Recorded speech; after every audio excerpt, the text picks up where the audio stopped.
Assalamualaikum warahmatullahi wabarakatuh. Salam anti korupsi. Perkenalkan, nama saya Indra Prabowo. Pada kesempatan kali ini kita akan mengupas kebijakan yang diterapkan Khalifah Umar bin Khattab berkaitan dengan anti korupsi.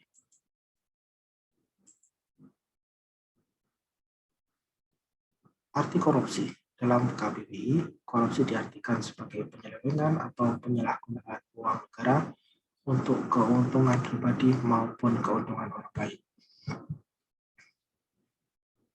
Adapun kebijakan yang diambil Khalifah Umar bin Khattab antara lain yaitu 1. Melaksanakan praktik-praktik kesederhanaan hidup. 2. Menolak gratifikasi. 3. Menolak nepotisme. 4.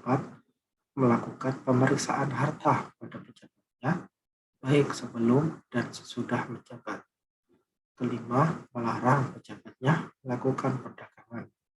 Yang terakhir yaitu melakukan pengawasan pasar atau hisbah. Nah, untuk selanjutnya kita akan mengulas satu persatu. Yang pertama yaitu melaksanakan praktek-praktek kesederhanaan hidup. Sikap Umar bin Khattab yang pada saat menjadi penguasa negara Islam adalah melaksanakan praktek-praktek kesederhanaan hidup. Umar memakai pakaian bertambal yang sulit membedakannya secara fisik dengan gaya hidup masyarakat umum yang dipimpinnya.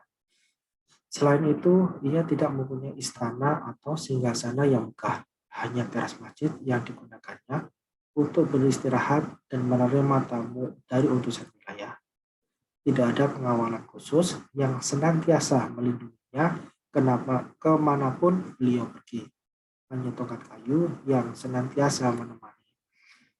Umar juga pernah meminjam uang kepada sahabat Abdurrahman bin Auf untuk keperluan pribadi, walaupun kunci Baitul Mal berada di tangannya. Yang kedua yaitu menolak gratifikasi. Dikisahkan bahwa Khalifah Umar mendapatkan kunjungan dari utusan gubernur Azerbaijan dengan membawa bingkisan makanan. Setelah mencicipi, Umar bertanya, apakah makanan ini dinikmati oleh seluruh penduduk setempat? Sang utusan pun menjawab bahwa makanan itu hanya dihidangkan untuk orang-orang tertentu dan pada saat tertentu saja.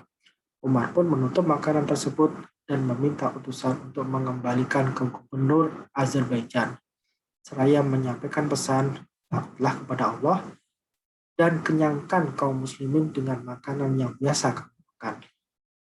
Pengembalian makanan itu dilakukan karena seandainya Umar bukanlah khalifah, pasti tidak akan pernah mendapatkan makanan tersebut. Yang ketiga yaitu menolak nepotisme. Suatu hari Khalifah Umar melakukan inspeksi kepada tempat umum untuk mengembalakan hewan ternak. Ia pun kaget ketika mendapati ada unta yang gemuk di antara unta yang kurus kering.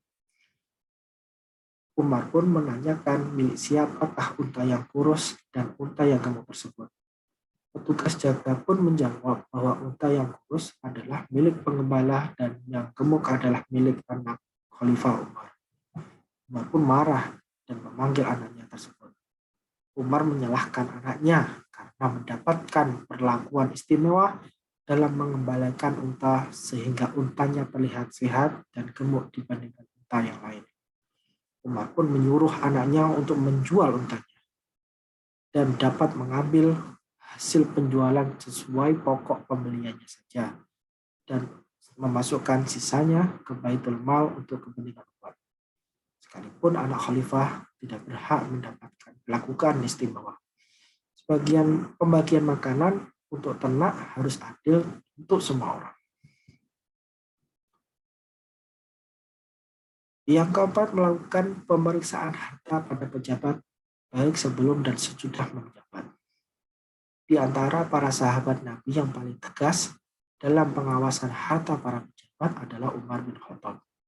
Setiap kali Umar mengangkat wali atau pejabat di suatu wilayah, ia mewajibkan yang bersangkutan untuk menghitung kekayaannya sebelum serah terima jabatan.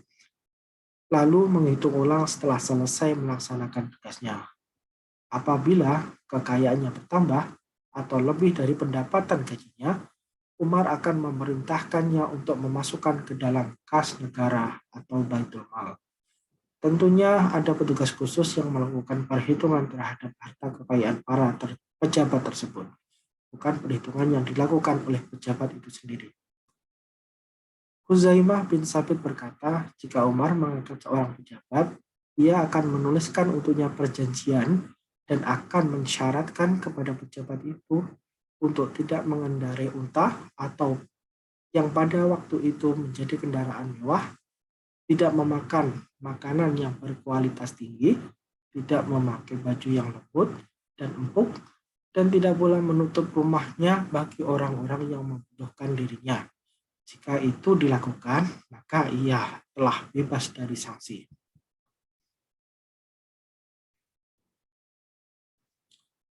Yang kelima yaitu melarang pejabatnya melakukan perdagangan. Ini yang penting juga sih. Khalifah Umar dengan tegas melarang para pejabatnya berbisnis karena dengan kedudukannya, seorang pejabat dapat menggunakan pengaruhnya untuk menguasai pasar atau bisnis, sehingga terjadi persaingan yang tidak sehat.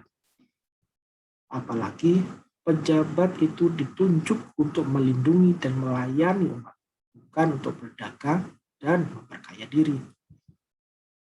Yang keenam, yaitu melakukan pengawasan pasar atau hisbah. Hisbah adalah cara terpenting dalam pengawasan terhadap kehidupan ekonomi, di mana Umar langsung melakukan peran sebagai muhtasib atau pengawas dan mengawasi umat baik siang dan malam, melakukan pengawasan terhadap perilaku dan kegiatan orang-orang di Madinah, mengetahui keadaan orang-orang yang membutuhkan dan teraniaya, mengetahui orang-orang yang mempunyai masalah, mencegah kegiatan yang berbahaya, dan lain sebagainya. Mekanisme pasar berjalan normal, tidak ada pengendalian harga, tetapi Khalifah Umar tetap berusaha mendapatkan informasi tentang situasi harga di pasar, bahkan informasi yang harga yang sulit dijangkau. Umar seringkali terjun atau inspeksi berkeliling pasar. Bila ada gejala penyimpangan, ia menegur dan berkata, yang boleh berdagang di pasar ini hanyalah mereka yang memahami aturan. Tentunya aturan di sini sesuai dengan fikih muamalah, terhindar dari riba dan haram. Adapun salah satu tujuan dibentuknya pengawasan pasar ini, yaitu menghilangkan perilaku menjual dari korupsi terhadap timbangan dan menimbun barang-barang yang dibutuhkan untuk dijual dengan harga yang sangat mahal. Ya, demikianlah salah satu contoh warisan anti korupsi yang Nabi Muhammad ajarkan. Seorang khalifah bernama Umar bin Khattab yang memiliki nilai-nilai integritas yang tertanam dalam dirinya, yang berupa sifat sidik, jujur, amanah, dapat dipercaya, tabligh, menyampaikan, dan fatonah cerdas. Sekian dari saya, salam anti korupsi.